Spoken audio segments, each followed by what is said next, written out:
Welcome back to the show, everyone. Let's bring our guest back in and talk about wine and drinking now. Cheers again. Hi. Hey, sup? So our girl is a Riesling fan, and the only thing that she has in the house is a Cabernet Sauvignon. So she's trying to choke And that this down. Oh, and Greek what? brandy. Greek brandy. And nothing to chase it with or to mix it with. I don't want to do it, but I'll do it. Well, Hey, you have red wine. That's your I chaser. know, but oh yeah, true. 20 more subs and I'll chug this whole thing. Let's turn it up. I love that. Yeah, let's get that hype train to 11 with 20 more subs. Let's do it. Let's go. I'll fucking do it. I'll fucking do it. Chat, what have we gotten ourselves into by bringing Val into the transverse? 40 subs and I'll butt funnel it. I'll funnel it into my bum. Are you allowed putting that on Twitch? Probably I'm not. sure that would not go over well with the censors on Twitch. No. All right, my butt will be off screen, but I'll show you the funnel. As I Now said, that I don't Mama think there's has, any restrictions to, imbibing a little bit on stream, especially with a wine, something classy like that. But I think when you start talking about actually doing excessive drinking like that, I think there might be problems. oh my god, did I break another fucking rule? I'm sorry. I No, no, won't no. break any We're more not rules. doing it. We're just talking about it. We're joking about it. That's fine. If you were doing that Okay. on stream, even if it's not on screen, people might have an issue with that. Although we are marked as an 18 plus stream, so should be fine. Okay, good. All right. Whew.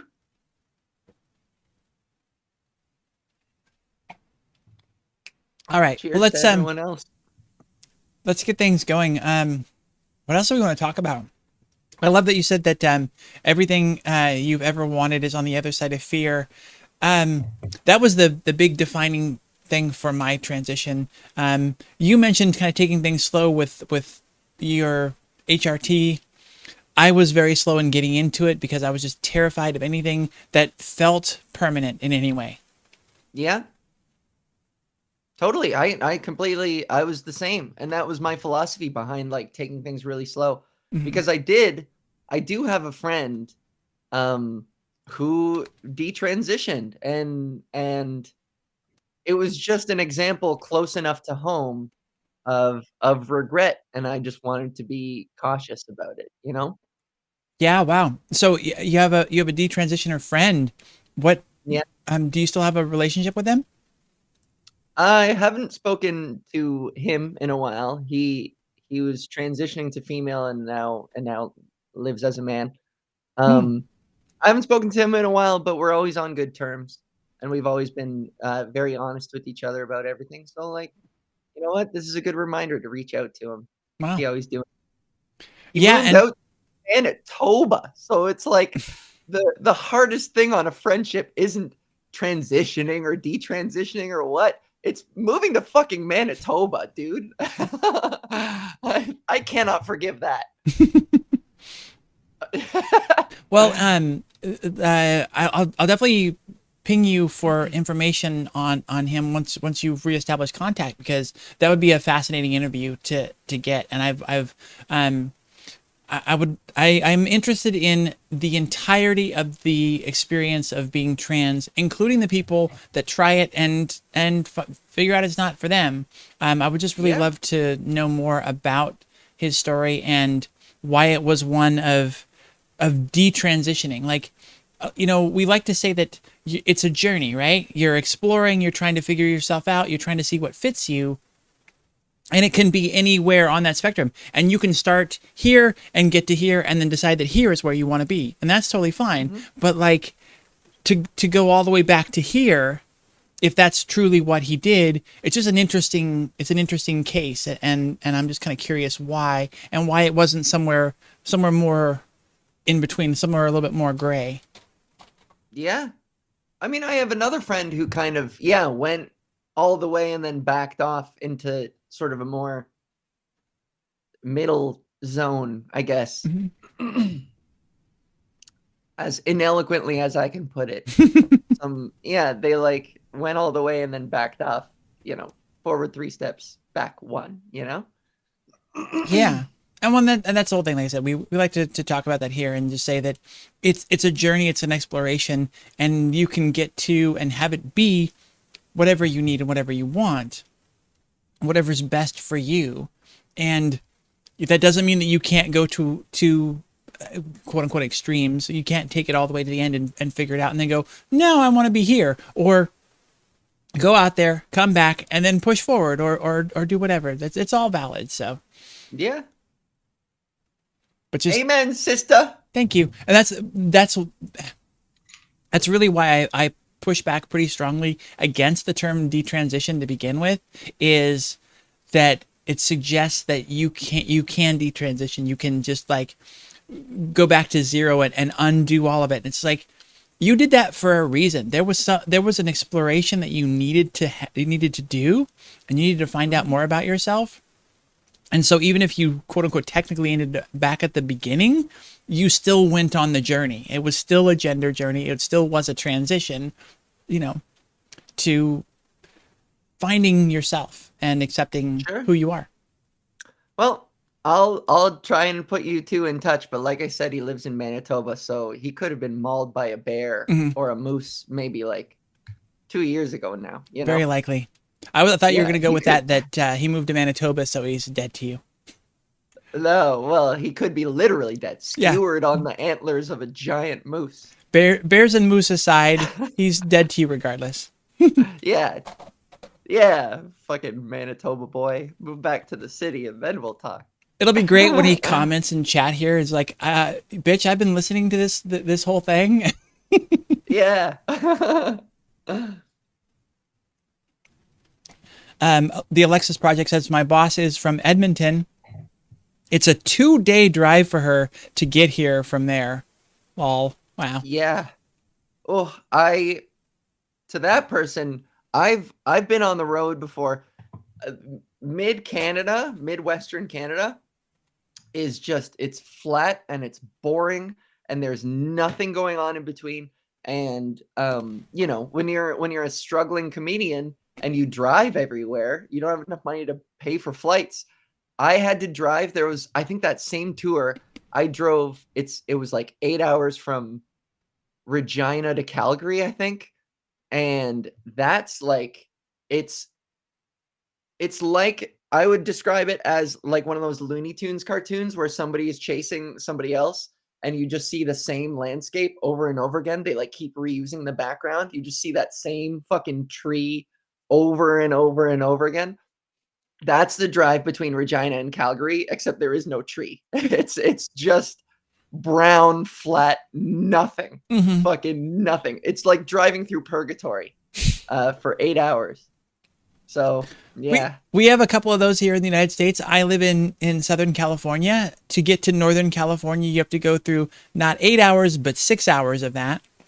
And if you drive across country, you get through like through the middle, like we're talking Oklahoma and the northern bits of Texas, where it's just flat and nothing, or just like grass. It's torturous. Yeah, it is. It's it's a challenge on your psyche, Mm-hmm. especially if you like bombed the show before. So all you're doing for 8 hours on the road is just dwelling on every joke that tanked and about your trajectory in the world. Well, I also think there's something super depressing. So you're looking around the landscape, it's flat and there's nothing. But then you're looking ahead at the road and it's just absolutely perfectly straight as far as you can see. So like, you just feel like you're never making any progress. Yeah. It's brutal. Yeah. It feels like you're just trapped in time. Mm-hmm. It truly is purgatory. Agreed. Let's get into the comments and the questions. At least what the mods have posted. Shrimp and Grits commented, "What screams yes from the bottom of your soul." I wish I had more context. That sounds like a wonderful, wonderful comment. By the way, I know Shrimp and Grits. What up, Robin? I'm gonna give her a shout out. She's a musician. Look up Robin Shakedown on Instagram. Yeah, Robin.shakedown. What screams yes from the bottom of my from my soul? Uh, this is an answer completely out of left field, but my fleece onesie. I know clothing has no gender, but this onesie, whatever gender it is, it's the gender for me. This fleece onesie with bears on it, it's the cutest goddamn thing of all times, and that screams yes to me. And what else screams yes? Oh, there are answers. A nice winged eyeliner. If you nail it, then you're like, I'm unstoppable. Oh Oh, yeah, that will make you hair feel, extensions. yeah, unstoppable. My regular hair is like it's probably down to here-ish now, but I'm wearing extensions. I don't give a fuck about telling people that. I am completely transparent and honest about my life. These are some of them are fake, but they really give me a ton of euphoria. I can't lie. I love having this hair. It rules. I love doing things with it and touching it. It's great. Screams yes. Yes, indeed. So, this is hilarious. Robin and I were talking in chat. I don't know if you're reading it, but that was a comment that you had made. What screams yes from the bottom of your soul, and she was commenting that that's absolutely beautiful. So you just answered a question that, like, you essentially had asked. So a statement Yeah. that turned into a question. I love it. I mean, I wanted to be clear. I recognized that. My Okay. memory isn't that bad. Okay. Mine is. I knew. Mine is. So I just took it for granted. I just assumed she wanted a more specific answer. So I love it. No, it was good. It was good. We're having fun. The Alexis Project 20 asks, have you ever had an uncomfortable confrontation during or after a gig that made you feel like you might be in an unsafe situation?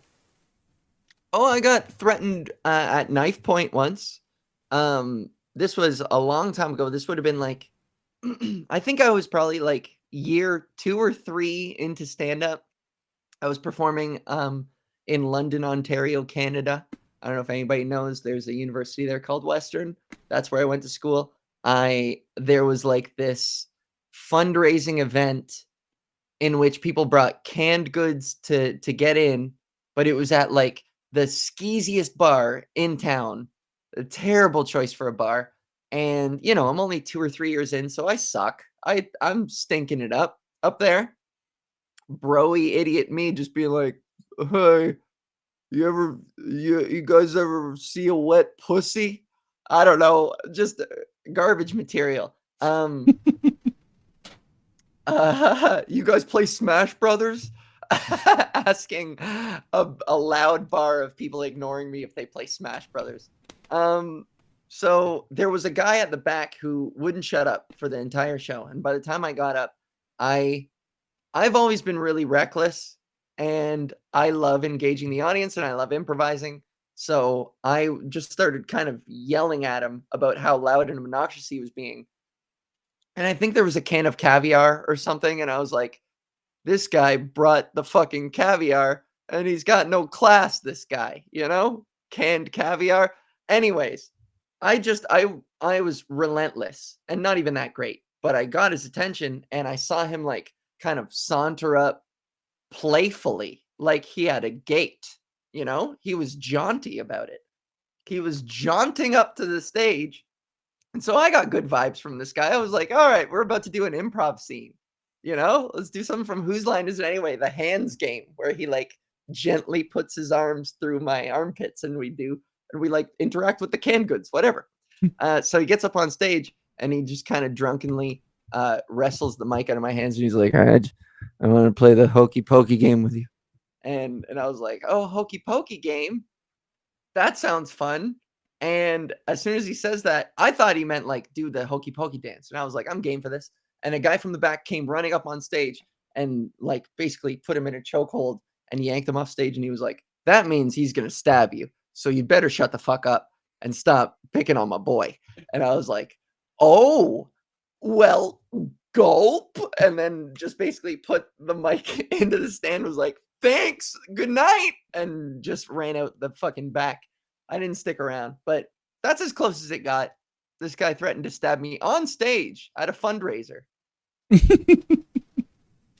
threatened to be stabbed at a fundraiser. That's great. And then I just, I totally picture the Val shaped hole in the wall as you run out through the brick. Yeah, take the fucking canned caviar on my way out. I earned this. So you enjoy interacting with the crowd. I've seen a little bit of your material where you sort of kind of deal with hecklers. Do you have a favorite heckler smackdown story? Ooh, a favorite heckler smackdown story. So I don't have any canned lines. I'm not that kind of comic. I improvise every single time. I mean, corporate gigs are soul sucking, where you get paid a lot more, but you're performing at like a workplace Christmas party. So I find that in those, it's always fun to rip on the boss if they can handle it. I've overstepped those boundaries before, and I've insulted the boss a bit too much. I I remember I made fun of the boss too much at a crossbow making company. I did like a corporate Christmas thing for a crossbow company, and I made fun of the boss too much. And I spoke to HR afterwards, and they were like, "He doesn't want to pay you." I was like, "Oh man, please, can I have my money?" I've never had to do that before, but yeah, I did get paid in the end, but I also worried that they were gonna shoot me with a crossbow. That would have been a fun way to go. But, oh, Better let me than try the and better think. than the hokey pokey at a canned goods fundraiser. Yeah. Yeah, there's a lot more. There's a juicy lore to getting killed by crossbow, you know? I would be immortalized in the annals of comedy lore. Is that a thing? I don't Yeah. know. Well, that's one of those things with Um, like any artist is suddenly more popular once they're dead, especially if they're killed, especially if they're killed by crossbow, especially if they're on stage when they're killed by a crossbow. It's just like yeah. all the things would have been there for just absolutely immortalizing you forever in the echelons of comedy. Yeah. Yeah. Okay, well, shit. Well, now that makes me kind of wish that they killed me. That's fucking cool. Um, Um, that's cool. Maybe we'll arrange it later. Maybe that's how you can go out when you're ready. When you yeah. yeah. Okay, I do have a quick story. One more. This was my first ever TV taping. For if you live in Canada, it's on CBC Gem, New Wave of Stand Up, Season 1, Episode 3. I taped this thing, and one of my bits is I go into the audience and I'm like, I shaved my arms for this. Here, touch this, feel this. And I get like a broy dude in the front to touch my arm. And I just basically pick the most hetero looking guy who's going to be the most uncomfortable with it. Easy target shit. And I was the last comic on that show that night that they were taping, and like 5 comics before me had all picked on this guy in one way or another. So by the time I asked him, I was like, "Here, touch my arm, feel this." He just clammed right up and like tucked his arms tightly under his armpits. Was like, "No, I'm not doing anything. I'm not doing nothing. I'm not giving you any information." He like he's like, I'm not talking to you jerks anymore." And so, I wasn't used to that response. So I had to scramble, and I don't know if it made it into the final cut, but I was just like, what is this guy afraid to fucking catch the gay? You're afraid that you're gonna touch my arm and want to try on silky panties and a dress when you get home? I had to like spin it, but Because that's your bit, that right? was Your bit is like you touched me now you've caught the gay and he didn't do it, so you're like, oh, what are you afraid of that? That's awesome. yeah, I had to like find a back door into that same bit, on my feet. And Mhm. yeah. Oh, I have so many stories that are all coming back now. But I'll stop. Sierra 0001 had asked, speaking of electrolysis, I have my first electrolysis appointment tomorrow, but I'm super scared. Any advice on how to navigate the pain? Oh boy. Um, ooh. First of all, lidocaine. I don't know if they provide it at the place you're going to, or if you're supposed to do it yourself, but like definitely get a numbing cream, lidocaine, highly recommended. Apply it to all the areas, let it sit for at least a half hour. And then beyond that, I find that it's probably like your results may vary mentally, but I found that I was trying to at the last one I had last week was so excruciating, and I was trying to develop my own sort of happy place, you know? My system was to if they jabbed one that really hurt, I would be like, "Okay, good. That one hurt a lot, so now the next one should hurt less." And I just basically talked the next one down in anticipation, you know what I mean? Mm-hmm. I just tried to relativize everything. So if one didn't hurt as much, then I would be like, "Good, this is the not hurt area. So we're just gonna focus on how much easier this section will be and just focus on how much easier this is," you know? Mm-hmm. And then if it hurt, it would be like, "Oh, fuck, it'll get easier." Just trying to convince myself. So those were the mental games I was playing. What about you? What do you think? Oh, me, I haven't done electrolysis. I've done laser, and I've been told that I have a high tolerance for pain. So um, we'll see. I mean, it stings, but laser is very different than electrolysis. I know that, Yeah, and so yeah. I've had both. Laser hurts like a motherfucker too, though. Oh, does it? I Okay. don't know which hurts more. Oh, Yeah. there's two spots that are just absolutely horrendous. For some reason, the corner here of the chin, just especially Okay. like from about here. Let's see. Yeah, just the whole corner when it goes over the edge, like this part just hurts really bad. And then of course, right under the nose, that's Mm. you just feel like they're lasering your eyeballs or something because it's just like, oh my god. Hmm. The last time can I talk about getting my bum lasered? Is that allowed? It's required. Okay. All right, good. Then why did it take me so long to get to the topic? Last time I got my butthole lasered, it felt like the opening shot from every James Bond movie where it's the white hole on the back on the black thing and James Bond is walking and then he goes down no no no no no no. That's what I imagine the perspective from my butthole is. It's James Bond.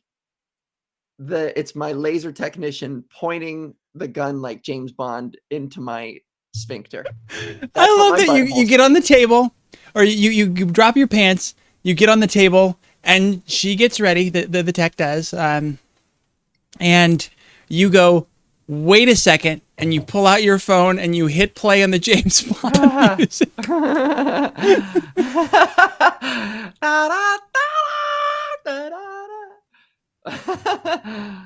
Uh, So wrong. That's so wrong. Um, the first time I thought of that, I couldn't unthink it, you know? hmm Please tell me you've used that. Please tell me you use that on stage. I have not. Oh, I think I tried it once. Oh, I riffed it once, and I think the audience. It's one of those things that I didn't ease into it well enough. Sometimes a joke doesn't work because you didn't set it up properly, and I Just think I dropped it on him. went in raw. I was So, like, so I'm it's getting my fucking butthole lasered, and I picture yeah. James Bond. I think that was it. I took the mic. I was like, "What's up, everybody? Hi, my name is Ava Val. Who gets their butthole lasered?"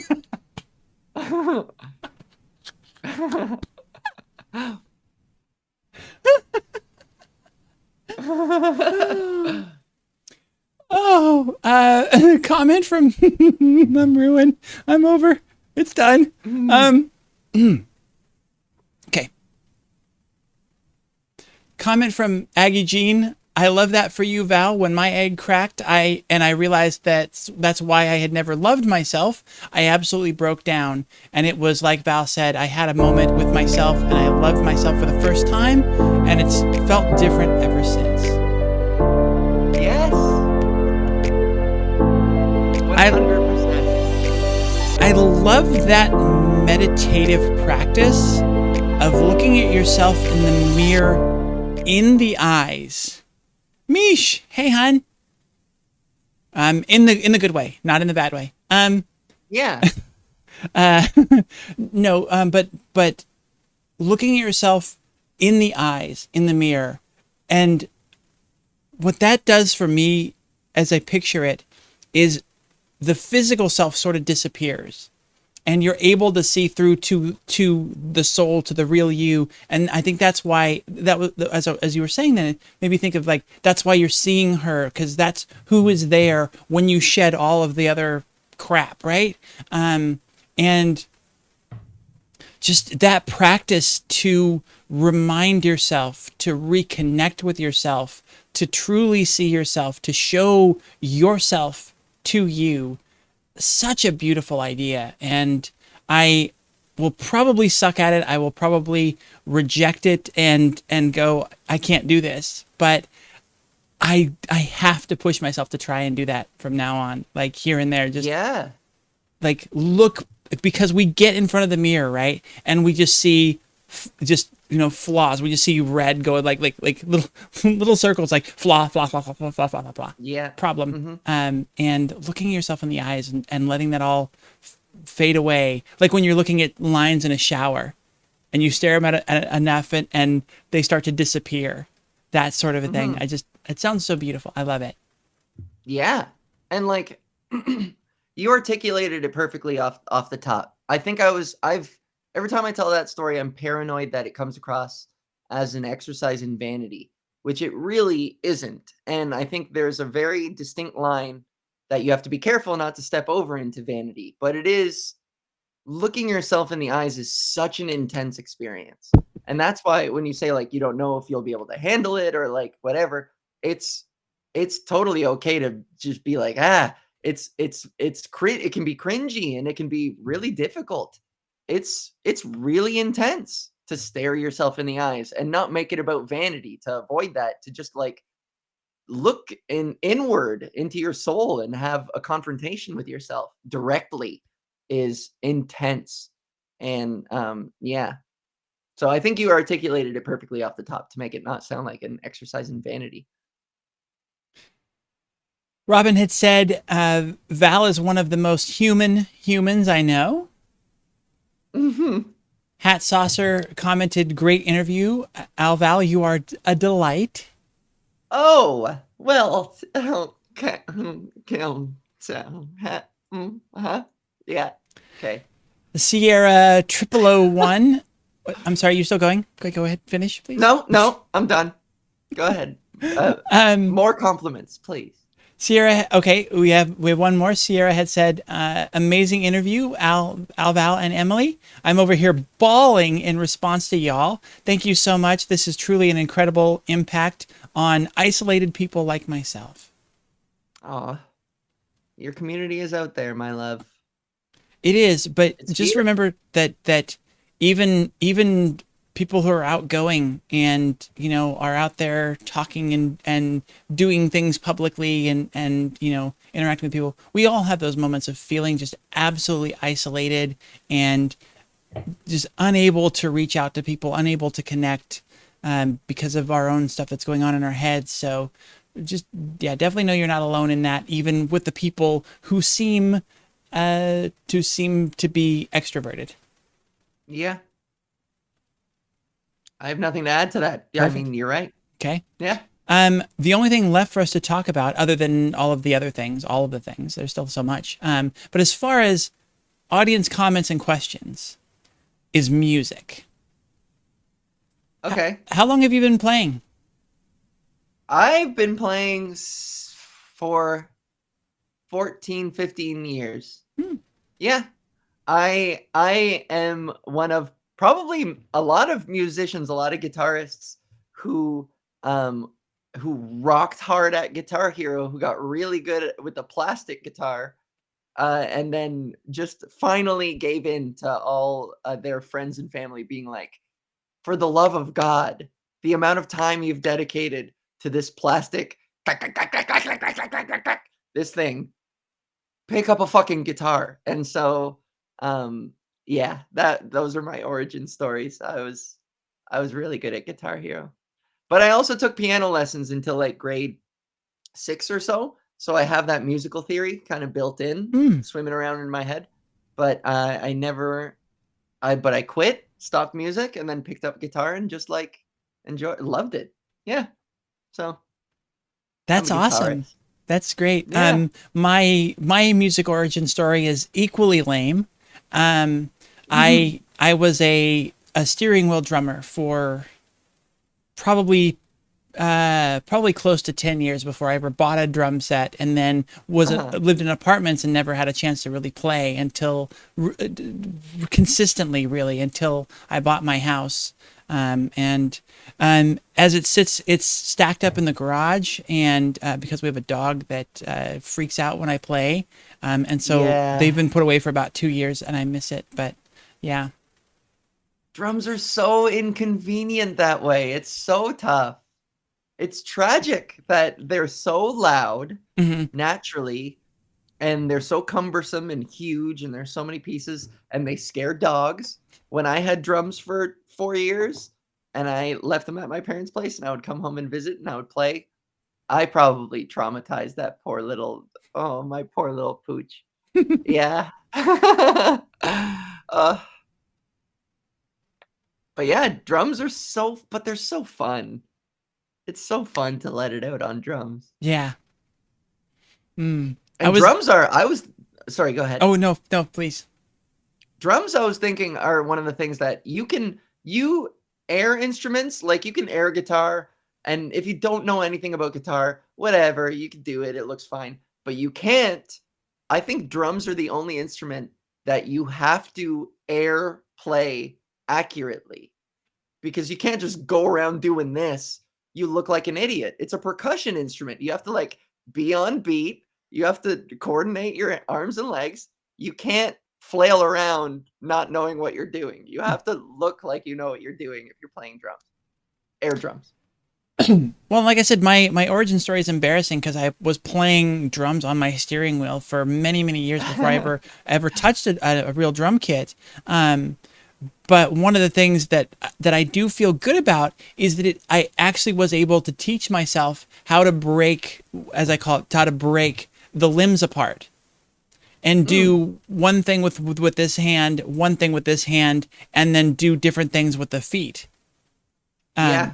And I was able to do that in the car, even though, and so I did make some progress there that was actually real world important, for theory. Even with one foot on the gas, like for the bass drum, would you like would you jank forward Well, because you're that's the hitting problem. I do the not gas have. pedal? I say the four, and it's not really the four. It sort of is. It sort of is, but for the most part, I would be pretty worthless using fairly low rent using my left foot with the hi hat pedal Okay. because I use my left foot to bass drum in the car. Are you wait, No, in the car, in the car. in the Okay. car. So the But bass then drum I use my left foot in the car, and luckily I found that in breaking apart the limbs, it was harder to break the arms from the legs than it is to go from the left leg to the right leg. I don't have the muscle memory quite as good in the right leg, but it's not like trying to relearn how to do that separately from my hands. Like yeah. once you learn how to separate the hands and the feet, it doesn't really matter as much which foot. So that's Yeah. my drumming story. They were asking about you. We got into me. I don't know, but hey. Look, I remember struggling with the incorporating the kick and feet in general. Yeah, that's the big hurdle. And like breaking it down, starting with the hi-hat, just like getting used to that Hmm. snare. Yeah. Anyways, building it in pieces. Who did we have come in? Oh, Battle Grace. I'm a steering wheel. I'm all steering wheel drum kit. Yay! More steering wheel drummers. Yeah. So I I mean, can I just real quick. So it's a big problem. If you ride in the car with me, you will hear me drum on the steering wheel. Like I can't not do it. I'm a hard rock, like screamo, Pearl Jam to kind of a screamo sort of, like that's my main bread and butter for music. But if it's a sad ballad Beatles song or anything with any kind of beat, I will be tapping and drumming along to it at some point. Nice. Like I can't not do it. It's just It's so in your ingrained in blood. me. Yeah. It's in your veins. It is. Love it. Battle Um, Gray says I play on all the parts on the steering wheel and I'll play backup keyboards on the dash. oh, nice. Multi-instrumentalist. Yes. Like, yeah, yeah. I had totally Can stepped on I you. What did you want to say before? can I jam in a quick little promo? I am so if people want to know about my music, like I just jam. I improvise basically. I have songs written, but like music is my hobby, comedy is my love and passion in my career. So like music I tend to be a bit more precious Hmm. about, and I'll do a live every once in a while where I just jam on a loop pedal and I fuck around. But I play guitar on a track on my friend's new album. He is a superb comedian. He is very funny. His album comes out on at the beginning of April. It's called Interdimensional. So if you look up Interdimensional, there's a song about Malta in there, and I wrote the guitar, and also I solo in the background the whole fucking time, so you can just hear me go absolutely nuts. And that's my like guitar sort of official debut, and I might do more. I have a million songs written and I jam with friends every week and we might form a band, but I'm keeping it low pressure. And if you folks like my guitaring, then every once in a while I go live. So The I might do it Alexis tonight. the Alexis Project 20 says I've seen those lives. They're pretty good. Nice. Um, Oh, cool. yeah, I love that fucking looping machine. That is so great that you're able to do that. That's just magic. It's just pure magic. Um, It's so fun.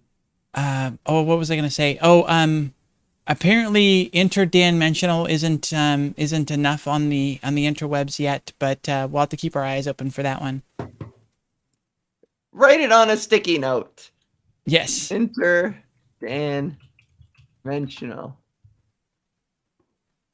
I mean, yeah, you can see his Instagram and his Twitter. It'll come out in April. There's an album release party and we're playing all these live songs and I'm learning like 12 songs. So let's go. Let's go. I'm about to live. There's a common I don't know, is it called a colloquialism? Yes. There's a common yeah, okay. There's a common phrase. This I is love that I probably said that more before I even like know what you're talking about. If that's the right yeah. word for it. I appreciate the support, the unconditional having my I back. got you, hon. I got you. um, there's like a thing where a lot of people say that all comedians want to be rock stars and all rock stars want to be comedians. And I find that pretty, in my experience, pretty true. Like every musician I've met is there's like this mutual respect where like musicians are like, oh, I couldn't do what you do. It's so cool. It's so crazy. And then I look at musicians, I'm like, I couldn't do what you do, man. That's nuts. But I sort of kind of am though, a little bit. Well, and I just, Trying. I've been in one real legitimate band experience.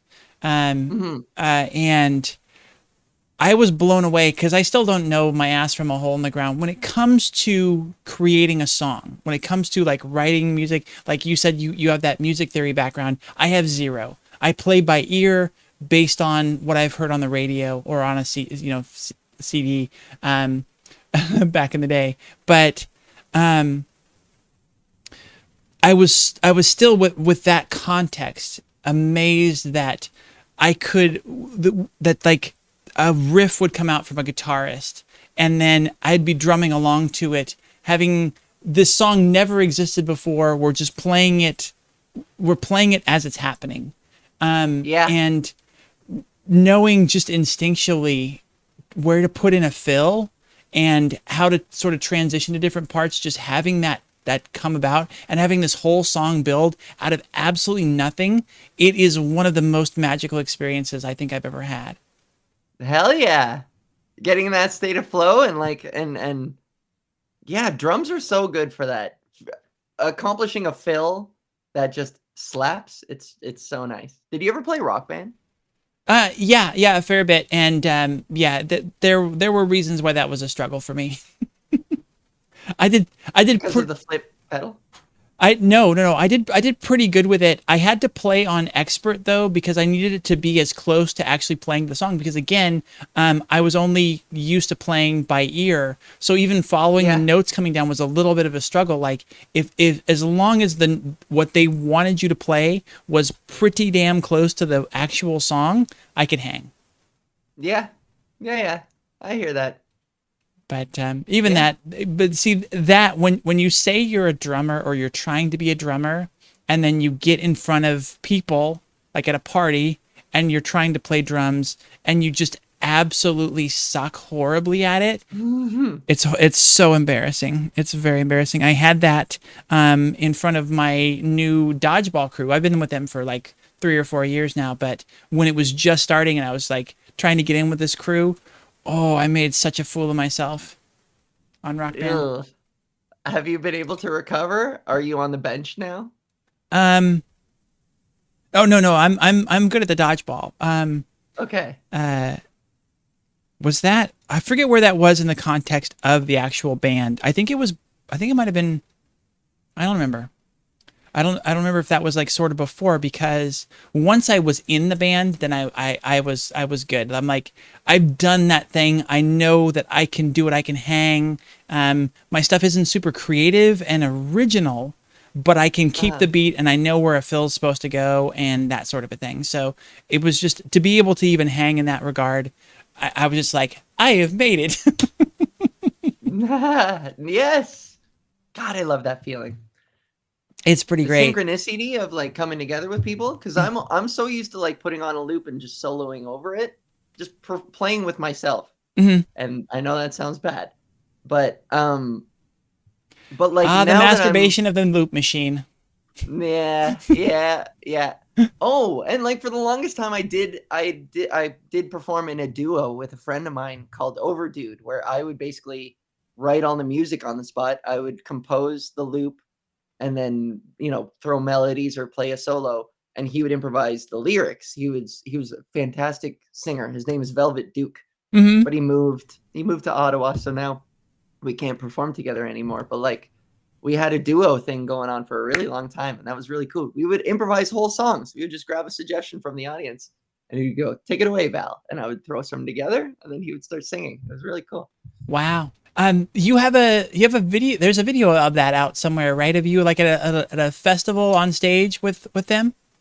Yeah. So we did Pride Toronto last year. Hmm. So um it's on my Instagram, it's on my TikTok, Ava Val comedy. It's in there somewhere if you scroll far enough. It's been a while now. It's been a while. Um but you can kind of see it's like a summer day and we're both on stage. Oh yeah, it's deep in there. Nice. Yeah, but I have some videos of me playing guitar.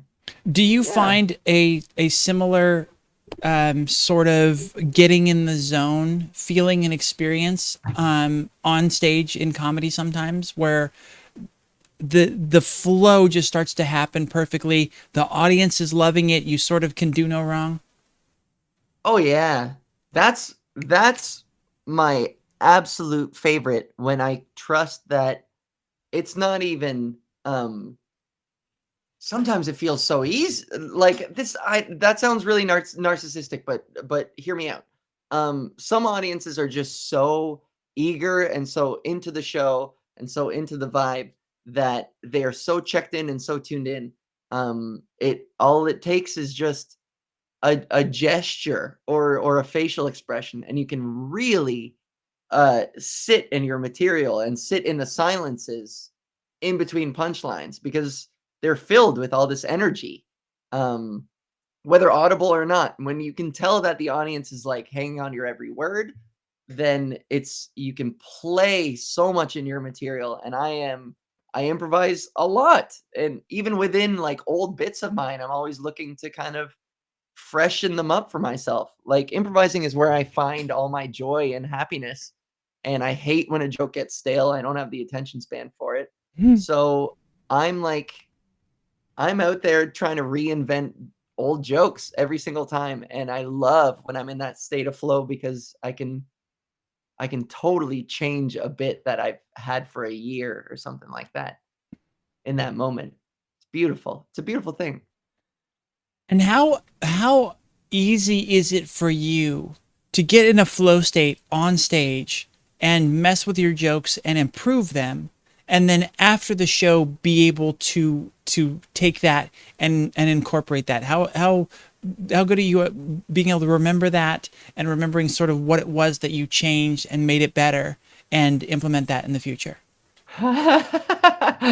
It's that part that I'll admit I struggle with. I am, I'm such a present thinking, uh, person that like I really struggle to listen back on the previous nights or the last show.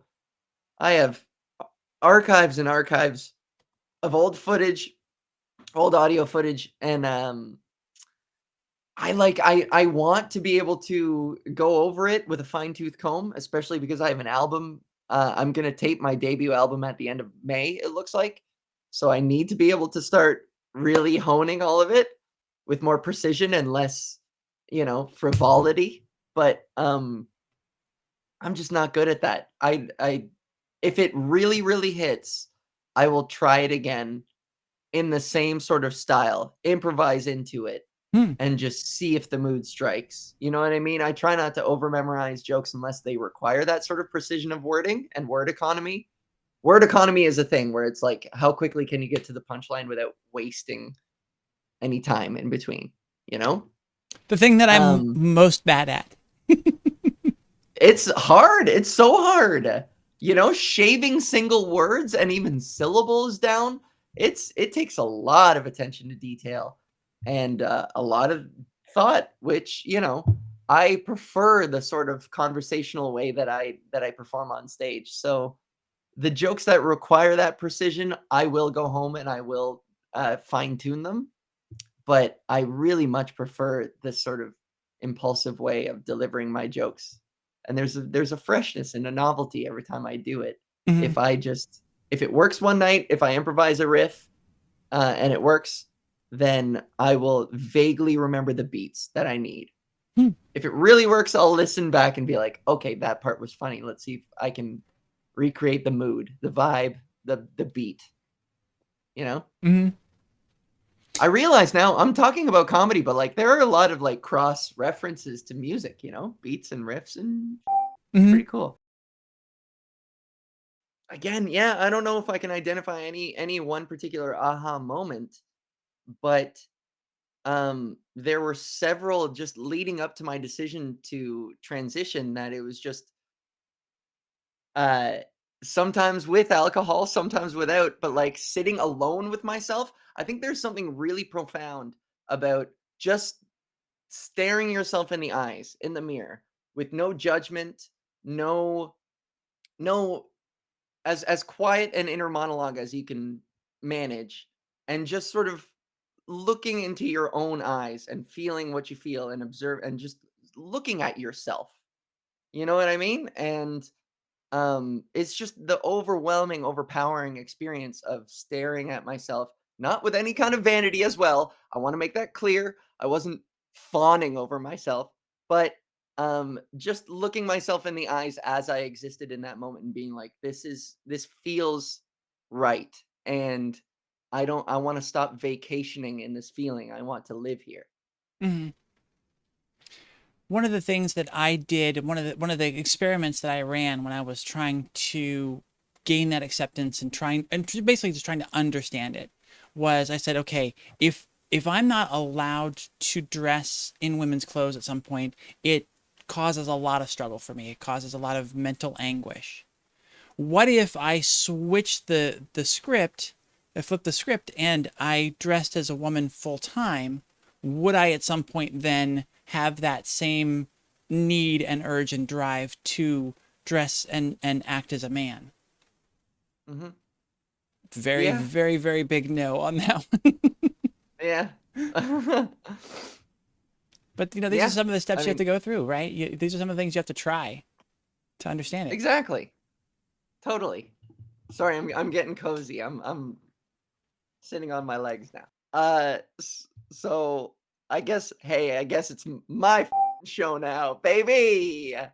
Uh-oh, did you break the fourth wall and let everybody know that I had stepped off frame? Oh, I thought we were both on camera. Nope, nope. I have Oh, it where fuck. it's just you responding. So Oh, there were some housekeeping things that I needed to go over for you still, and some for the audience. If I have to step off camera to let the dog out, it's on a screen that's just you, so you can keep going. So there you go. Fourth wall shattered, everybody. oh. Well, if you know anything about me, it's that I can't stand the fourth wall. I am destructive and chaotic, and I refuse to be confined by four fucking walls. Get rid of that fourth goddamn wall. That's what I say. Is it okay But I'll if we just stop. I add a won't do it fifth again. wall or no? Yeah, make the fourth wall a decoy wall. But isn't the fifth wall a ceiling? Wouldn't that be the fifth wall? And don't you, girl, don't you put no ceiling over me. Oh, it should. I'll smash that too. It's a glass ceiling, so yeah. We'll have to let chat decide. Let chat let us know what you think. With that, thank you all so much for being here. Val, thank you so much for sharing your story and being with us tonight. It was a wonderful show. Wonderful time. Thank you for having me. That was such a pleasure. It was really fun.